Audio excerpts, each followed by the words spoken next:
Never look through your husband's phone out of curiosity. No one ever comes out of it unscathed. One night after he came back from a business trip, the first time I tried to initiate anything, he turned me down with a tired, absent, I'm exhausted. Listening to his snoring beside me, on a sudden impulse, I unlocked his phone. His messaging app had a feature that allowed conversations to be hidden. So when I typed "I miss you" into the search bar, my own profile picture appeared in the results, and right beneath it, another woman's. A message that said "I miss you" wasn't meant for me. It was saved under the name Claire, client. I stayed calm. I took a screenshot, synced it to the cloud, and put the phone back exactly where it had been.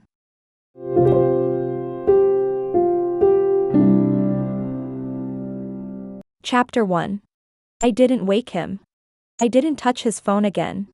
I just turned my back to him and stared into the dark until morning. The next day, as usual, I made breakfast for him, his first meal after getting back from his trip. He looked a little worn out, but otherwise normal, even complaining about flight delays. I watched him, surprised by how calm I felt. I started paying closer attention to his schedule. He said he was heading out of town the following week to meet a client. I checked the weather ahead of time and mentioned that it was going to get colder, telling him to pack something warm. While he was packing, I asked casually, as if it barely mattered, still meeting that difficult Claire. Last time you said the project was stuck because of her. His hand paused on the zipper of his suitcase. He didn't look at me. After a vague beat, he answered, more or less. There are a few clients this time. On the day he left, once I was sure his flight had taken off, I went straight home. I turned on the old laptop we kept in the house and logged into his cloud account, the password he used for everything, the one he'd never bothered to change. In the sync history, the screenshot I'd taken that night was there, just as I expected. It had already been deleted. Luckily, I'd been faster. That confirmed what I suspected. He'd checked his phone after waking up. I didn't give myself time to feel sad. I reached out to a friend who worked as a private investigator. I didn't tell the truth, just said I was asking on behalf of a friend who'd been cheated on. He gave me a few pointers and recommended a discreet GPS tracker for vehicles.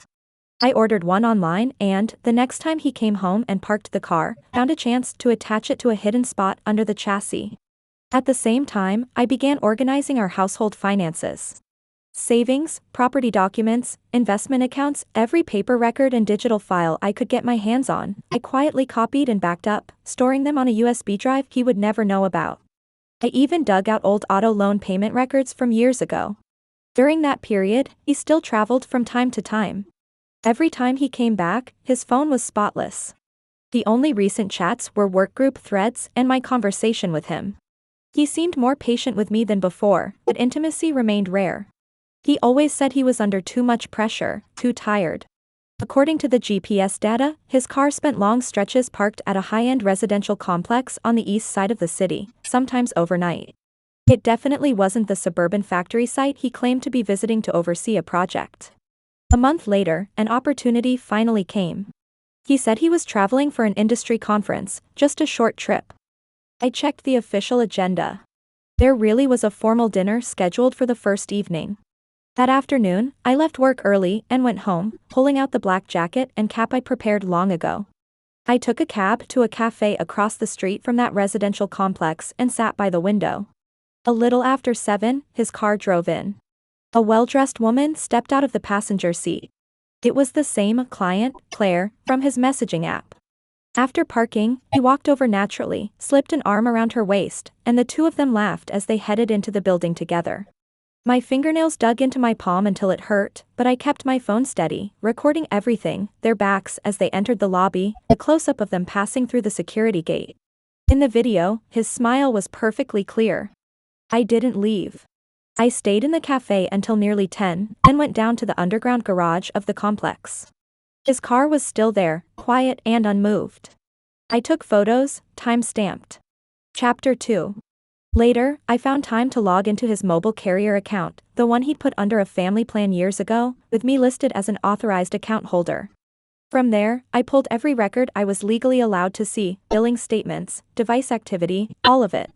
That was enough. Using an old laptop at the public library, I logged into his online banking and payment accounts through their desktop sites, not to move money, only to pull statements and transaction histories tied to the email receipts already synced to his account.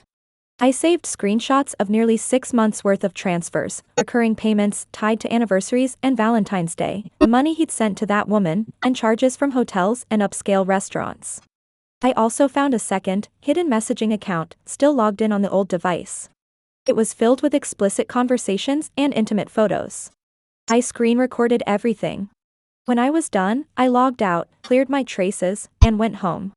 That evening, he came back with a silk scarf for me, saying it was a conference giveaway. I smiled, took it, and said thank you. All the evidence was organized into clear PDF files, timelines, transfer records, video screenshots, chat recordings. I contacted a lawyer I'd consulted long before, someone well known for handling divorce cases. When I copied everything onto the computer in his office, he went quiet as he reviewed it. Then he said, "Ms. Anna, the evidence you've provided is more than sufficient. It clearly establishes serious marital misconduct. As for asset division and damages, we'll do everything we can to secure the maximum benefit for you." Chapter 3. On our daughter's birthday, the three of us ate cake together, just like always. That night, after he finished showering, I placed the divorce papers on the coffee table in the living room. His hand froze mid-motion as he dried his hair. He stared at the documents, then at me. His face changed instantly. "What is this supposed to mean?" "It's very simple. Sign it," I said calmly, looking straight at him. "Claire lives in the Sunrise residences on the east side of the city. Do you need me to say more? Where do you actually go every time you're on a business trip? Should I pull up the dashcam footage and hotel records for you? Or would you rather look at those so-called project deposits you've been transferring to her?" The color drained from his face in an instant. His mouth fell open, but no words came out. The panic and guilt written all over him confirmed everything. "The lawyer will contact you about what comes next. Until you move out, I'll be taking our daughter to stay with my parents," I said. Then I walked into the bedroom and locked the door. Outside, there was a long, suffocating silence. I knew I'd won this round. At the very least, I had secured the dignity and protection my daughter and I deserved. He didn't sign. The papers sat on the coffee table for 2 days. On the third night, the doorbell rang. I looked through the peephole. My parents were standing there, with his parents right behind them. All 4 of them looked grim. I opened the door. My mother grabbed my hand the moment she came in, her eyes already red. "Sweetheart, something this serious, why didn't you tell us first?" My mother-in-law went straight to her son, her voice tight with blame and urgency. "What is going on between you two? Is there really nothing you can talk through? Why does it have to come to divorce?" The air in the living room grew heavy and awkward all at once. My husband sat on the couch with his head lowered, saying nothing. My father-in-law sighed and spoke first, his tone relatively calm. "Chad, Anna, it isn't easy for 2 people to come together, and it's even harder to build a family. Once there's a child involved, you have to be even more careful. Whatever happened, talk it out. If someone made a mistake, fix it. As parents, all we want is for you two to live well together." My mother-in-law immediately jumped in, sounding more agitated. "Exactly. What couple doesn't argue from time to time? A man has a lot of pressure out there, trying to make a living. Sometimes he's bound to fall short. Anna, you need to be more understanding. Bringing up divorce at every turn is too damaging. For the child's sake, you can't just say divorce and mean it." My mother didn't look pleased, but she held back her tone. "That's not quite fair.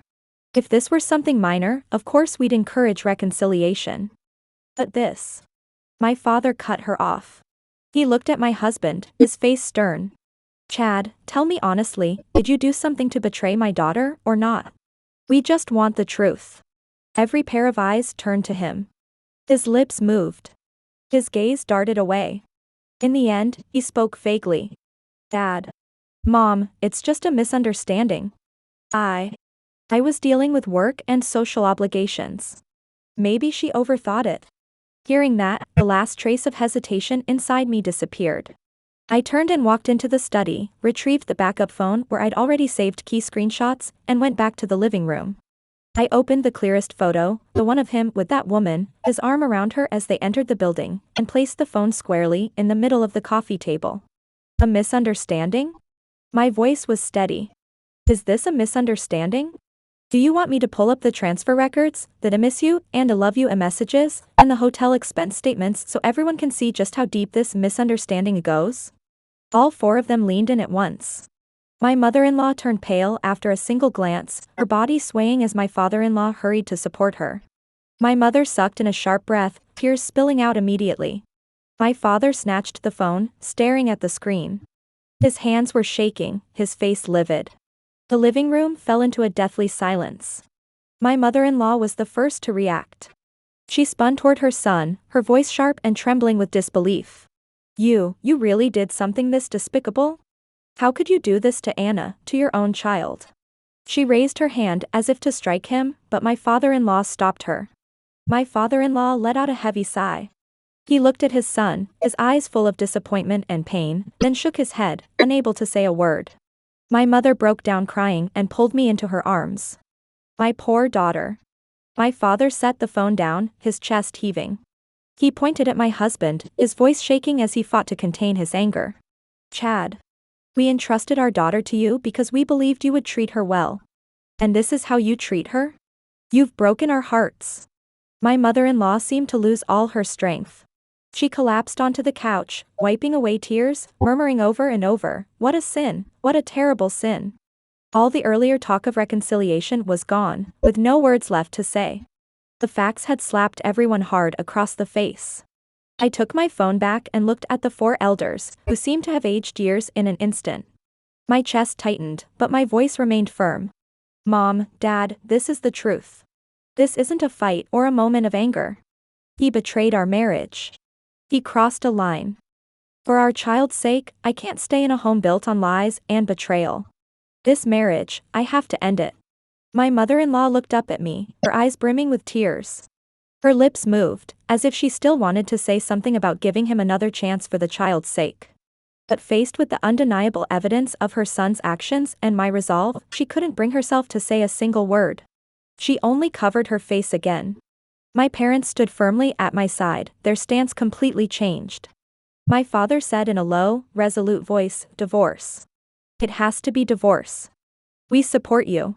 This kind of life can't go on." The air was filled only with suppressed sobs and heavy breathing. After that night, he moved into the guest room. Chapter 4. In the days that followed, he seemed to become a completely different person. He stopped traveling for work, came home on time every day, rushed to do the housework, and was unusually patient and attentive with our daughter. He even started learning how to cook the dishes I liked.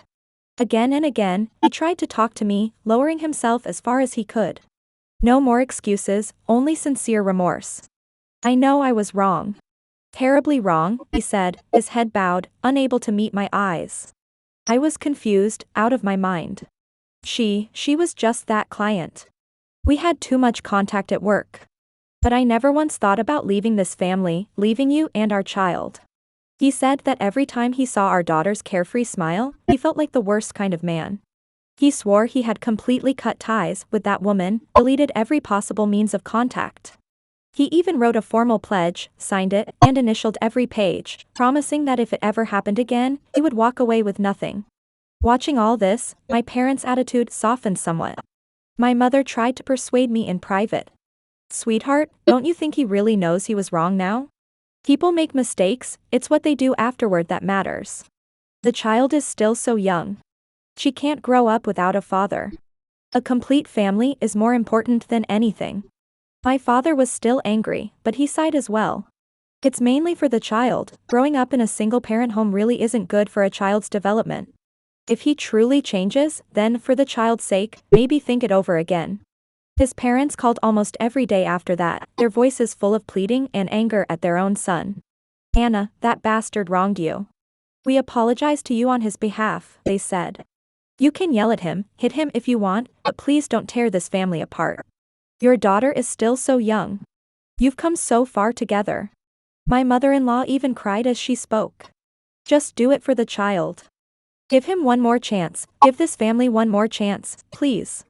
From now on, the two of us will keep an eye on him. Let you handle all the money. He won't dare go out and mess around again. Our daughter seemed to sense the heavy tension at home. She became clingy, especially with him. Every night before bed, she would hold my hand with one hand and his with the other, only closing her eyes once she felt secure. One time she whispered to me, "Mom, did you and Dad have a fight? Please don't fight, okay? I don't want you to fight." Looking into her innocent, worried eyes, listening to the exhausted, desperate pleas from both sides of the family, and watching his almost humiliating displays of remorse during that time, my heart felt like it was being roasted over an open flame. Divorce meant my daughter would lose what looked like a complete family, face judgment from the outside world, and step into a future filled with challenges. Forgiveness meant the thorn in my chest would dig in even deeper. Trust had already been shattered, could it really ever be rebuilt? Night after night, I lay awake, weighing it all. In the end, it was my daughter's dependent gaze that tipped the scale. I told myself that maybe my mother was right. For a child's sake, there are some hurdles in life you have to try to get over. I went to him. Without any extra emotion, I said only one thing. I'm willing to postpone the divorce, but this isn't forgiveness. It's for our daughter. I need time. But this is something we'll never truly get past. He nodded immediately, a flicker of light appearing in his eyes. I know. Thank you for giving me a chance. I'll spend my whole life making it up to you and our child. Words aren't enough. I took out the agreement I'd prepared long ago. Sign this. From now on, all your salary accounts, bonuses, and investment assets will be under my control. You'll keep only basic living expenses each month. Any major spending requires my approval. The house will be put in my name. If you can't do this, or if there's anything else that ever gives me reason to doubt you, this agreement is void. We revert to the original divorce terms. You walk away with nothing. He took the papers, glanced at them once, and signed without hesitation, as if shedding a massive burden. That's fair. I'll do whatever you say. You run this household, I trust you. From that day on, complete financial control of the household shifted into my hands. Each month, he lived on the allowance I gave him. He even seemed more at ease going to and from work, coming home to spend time with our daughter. On the surface, the family returned to calm. The elders stopped sighing. Our daughter smiled more often. But I was the only one who knew something had fundamentally changed. We were no longer a couple. We were more like roommates cooperating to raise a child. I managed the money. I guarded our daughter. But the emotional ledger in my heart could no longer tell profit from loss. His careful attempts to please me felt less like affection and more like penance. We lived under the same roof, yet an invisible wall stood between us. The marriage hadn't ended, but it felt dead. For the sake of our child, we maintained the bare minimum of dignity and function. Chapter 5. Life went on like this. He really did seem like a different person. The moment his salary or bonus hit his account and the notification chimed, he transferred every cent to me without keeping a dollar. Each month, I gave him a modest allowance for gas, lunch, and the occasional meal with coworkers. He never complained it wasn't enough, and sometimes he even had a little left at the end of the month to buy our daughter a small toy. He turned down almost all unnecessary social engagements and came straight home after work. If there was truly no way to get out of one, he would tell me in advance who he was meeting, where, and roughly what time it would end. Sometimes he even sent a short video during the event to prove where he was. He was always home before 10. When he was at home, I took over most of the housework. Dishes, mopping, laundry, things he used to ignore even if they piled up. Now he did them neatly and without complaint. On weekend mornings, he drove our daughter to her activities, helped her with homework, played puzzles with her. His patience was 10 times what it used to be. With me, he was even more careful. He remembered my cycle and would make me a warm drink ahead of time. If he saw me frown, he would instinctively ask if I was feeling unwell. When I worked late, he brought our daughter along to deliver food to me. He tried hard to get close to me, but he could still feel the slightest stiffness in my body. His eyes would dim, and he would quietly step back, giving me space. When my parents came to visit and saw him in an apron, busy in the kitchen, speaking softly to my mother, their eyes filled with relief. They thought I had finally made it through, that this family had been saved. His parents let out an even bigger sigh of relief. Every time they came over, they brought bags of gifts, speaking to me with a mix of gratitude and careful deference. Our daughter was the happiest of all. Her father could be with her every day now. Her mother didn't seem so busy anymore. Laughter returned to the house. She couldn't see the invisible wall between her father and me. On the surface, we looked like a couple who had weathered a storm and grown even closer. But I was the only one who knew how hard it was for me to trust him again. Whenever his phone buzzed, I still glanced over without thinking. If he came home half an hour late from work, my mind would spiral on its own. Every kindness he showed me, I weighed silently. Is this sincerity or penance? We slept under the same roof, but always in separate rooms. I never let him return to the master bedroom, and he never dared to ask. I had physical needs, of course, but with him, I felt no desire at all. Sometimes he would try to hug me, but my body reacted before my mind. I would stiffen instantly. When he felt it, he would let go quietly and say, "I'm sorry." One night, late, I got up to get some water. As I passed the guest room, I heard muffled sobbing from inside. I stood outside the door, holding the glass. The cold seeped from my fingertips straight into my chest. I knew he might truly regret it. That he might genuinely be in pain. But the wound inside me, though it had scabbed over, still throbbed underneath, reminding me of the betrayal and deception that had once cut so deep. I didn't open the door. Days passed like this, one after another, like tea brewed again and again until the flavor faded. To outsiders, he was the model husband who had turned his life around. I was the generous, forgiving wife who had saved her family. Together, we raised our daughter and maintained what looked like a complete home. But in this marriage, some things had been shattered beyond repair. No matter how hard he tried, no matter how much time passed, they could never be put back together. We were only pretending, without ever saying it out loud, to be a normal couple for our child's sake. The love was gone. What remained was responsibility, habit, a shared love for our daughter, and a fragile balance held together by a financial agreement firmly under my control. The surface was calm. Underneath, everything was lifeless. Chapter 6. This kind of superficial peace lasted for more than half a year. One Saturday afternoon, he took our daughter to her dance class while I stayed home doing laundry. Before tossing his worn shirt into the washing machine, I reached into the pocket out of habit and pulled out a crumpled receipt. I was about to throw it away when my gaze froze. Along the shoulder seam of the shirt were a few strands of very fine hair, catching faintly in the sunlight. Hair. Long. Curly. And a striking shade of deep red. My hair was black and straight. It felt as if an icy hand had clenched my heart. My breath stopped for a moment. But I forced myself to calm down. Maybe it was a coworker's brushed against him in a crowded elevator? Or something our daughter picked up from a toy? Pinching the strands between my fingers, I walked into our daughter's room.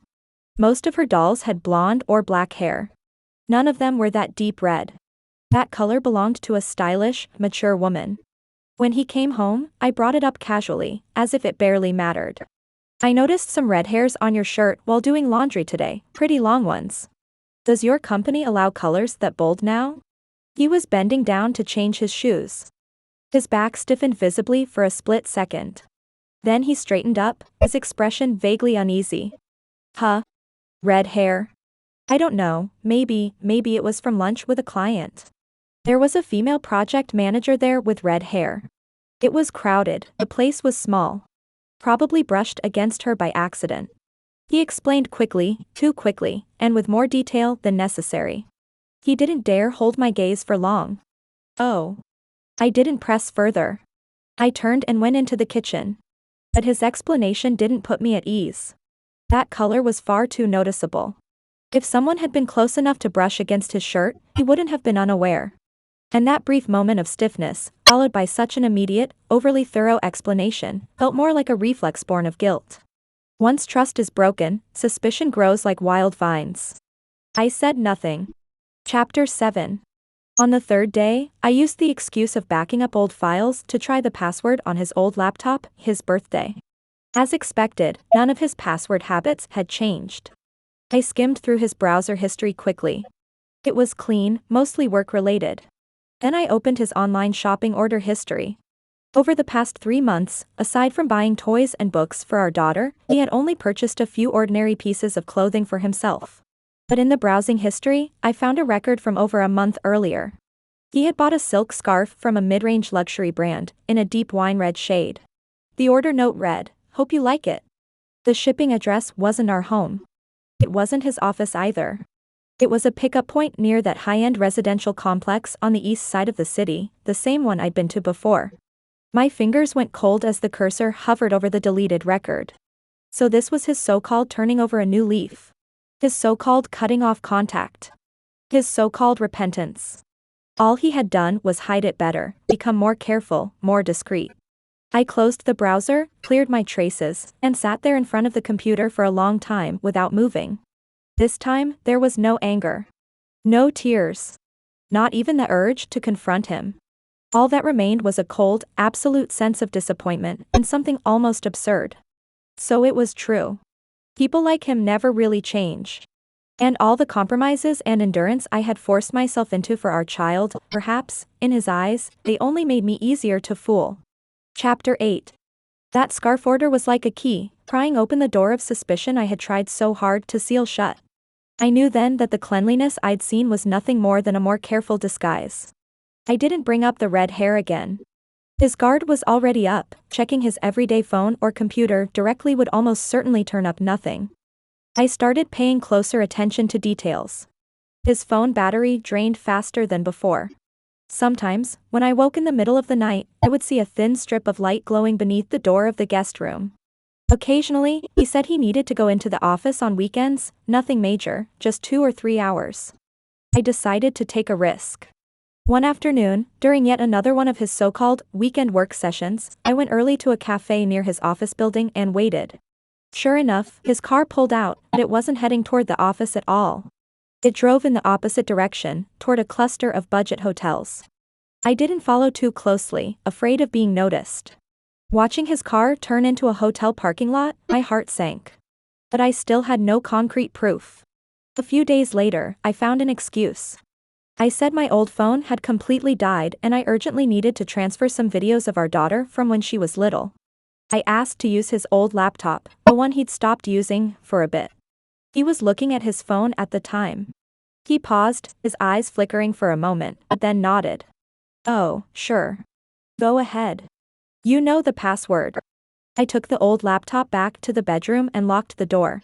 This time, I didn't just check the browser history or shopping records. I downloaded a data recovery program and tried to scan for files that had been deleted but might not yet have been overwritten. The process was slow. Among countless useless fragments, the software eventually recovered a deleted, encrypted compressed folder. What could the password be? I tried our daughter's birthday. Then his. Neither worked. In the end, on some irrational impulse, I typed in the birthday of that a client, Claire, the one I'd seen before in screenshots of synced chat records from his cloud. The file opened. What was inside made my stomach churn. There weren't just explicit, recent conversations between him and Claire. It was obvious they had resumed contact, using a more hidden messaging app. There were also multiple transfer records, small amounts, but frequent. What was even more disgusting was that the folder contained several other contact numbers, graphic price inquiries, and transaction details, times and locations, clearly tied to illegal escort services and online solicitation. The timestamps went back even further, all the way to the period when he had supposedly repented, when he came home on time every day and played the role of the reformed husband. So this was what some of his so-called overtime and business dinners really were. I stared at the obscene chat logs and transaction records on the screen, my whole body going cold. It turned out he wasn't just unable to let go of an old affair, he was also paying for sex. I had thought he'd been momentarily weak once. Instead, he was rotten to the core. His supposed return to family life, his hard work, his devotion to our child, every bit of it had been a performance, staged for me and for both sets of parents. He enjoyed the peace and public approval that came with being seen as a man who'd turned his life around, while never once stopping his filthy behavior, only hiding it more carefully. Fighting back nausea and dizziness, I encrypted all the recovered records and screenshots and saved them to my cloud storage. Then I wiped every trace from the computer. When it was finally done, I sat on the edge of the bed, my hands still shaking. Chapter 9. This time, what I felt wasn't sadness, but a complete revulsion, and a calm so numb it was almost frightening. This man was beyond saving. And this marriage was truly over. All the compromises and endurance I had forced myself into for our child now felt absurd and cheap. I took a deep breath, picked up my phone, and messaged the lawyer I had retained. Mr. Miller, sorry to bother you over the weekend. The situation has changed. I've uncovered new and more serious evidence. Are you available tomorrow? I'd like to meet as soon as possible and proceed with the divorce. When the lawyer reviewed the new evidence, his brow furrowed deeply. His tone was grave. These materials are extremely significant, especially the records involving paid sex. They clearly show repeated misconduct and a serious breach of marital fidelity. This will be very advantageous in securing custody and a favorable division of assets. My stance was firm. Divorce. Immediately. I don't want to wait another day.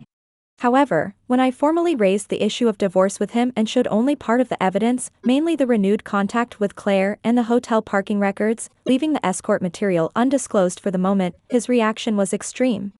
First came shock and panic. Then he dropped to his knees, sobbing uncontrollably, even more desperate than before. He swore he would cut everything off completely this time, even slapping himself across the face as he begged me for one last chance. For the child's sake.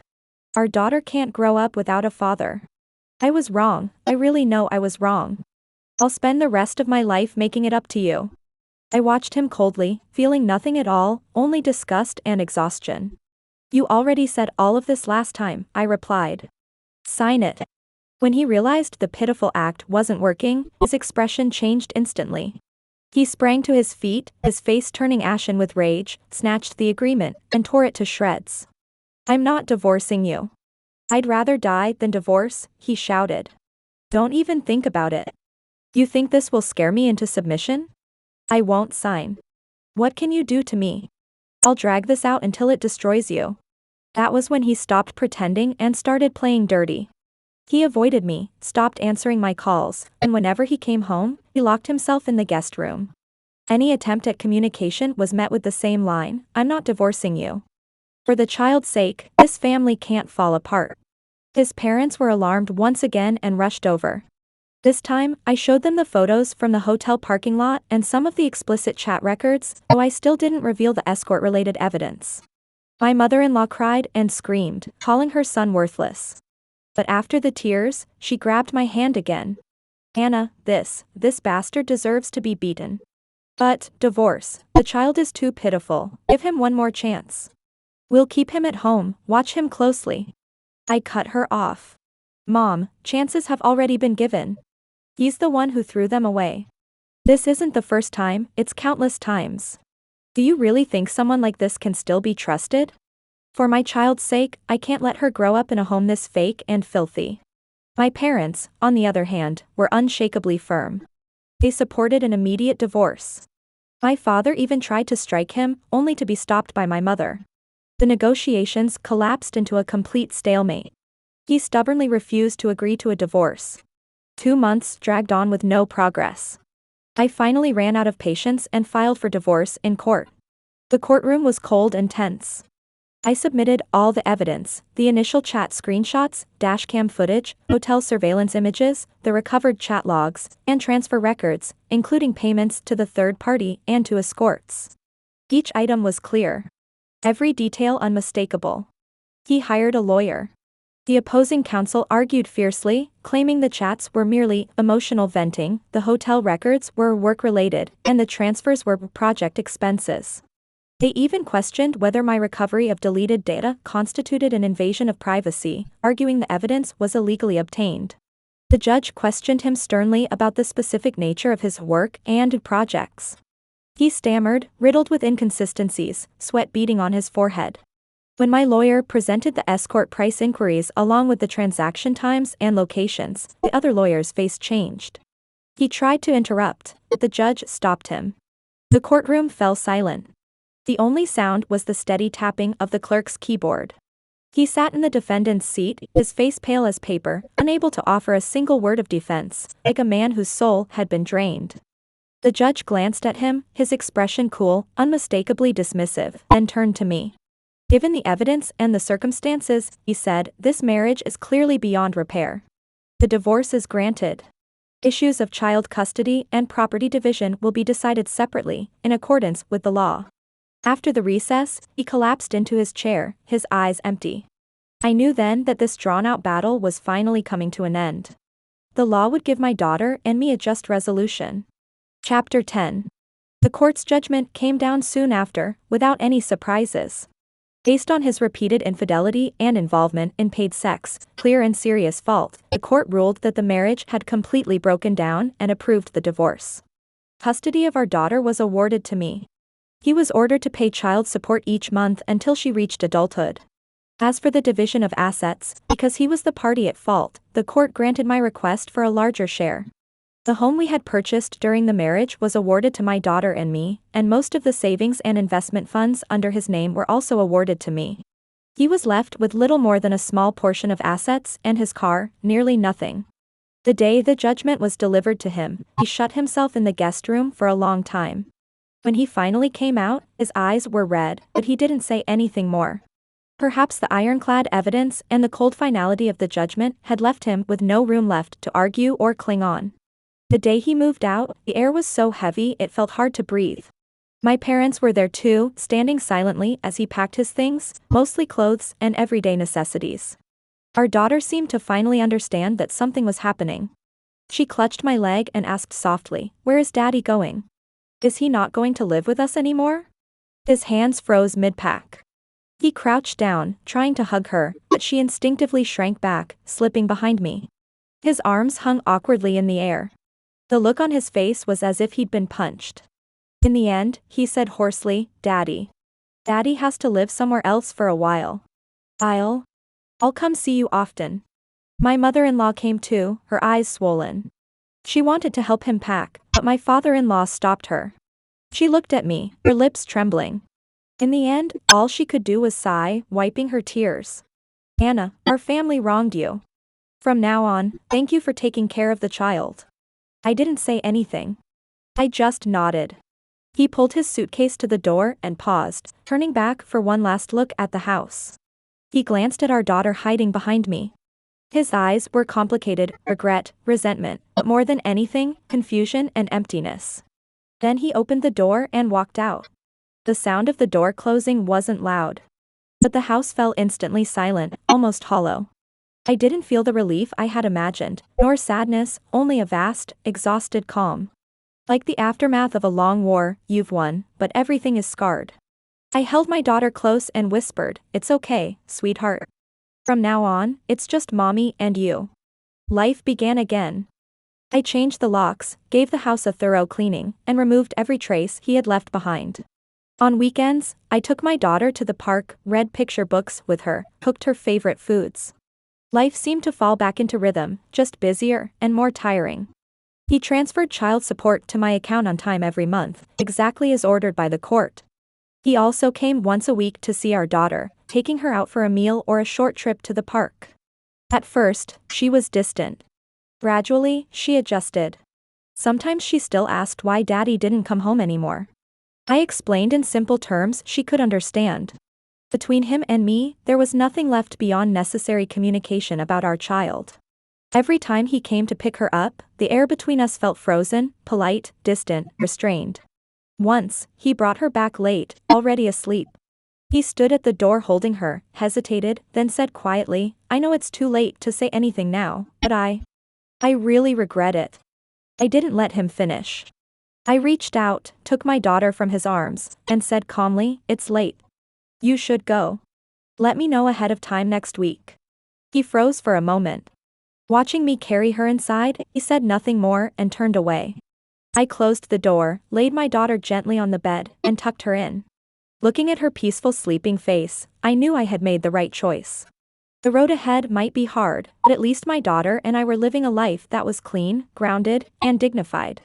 The past was behind us. The future would be walked, step by step, on our own. At this point, my love life is a public service announcement. Free of charge.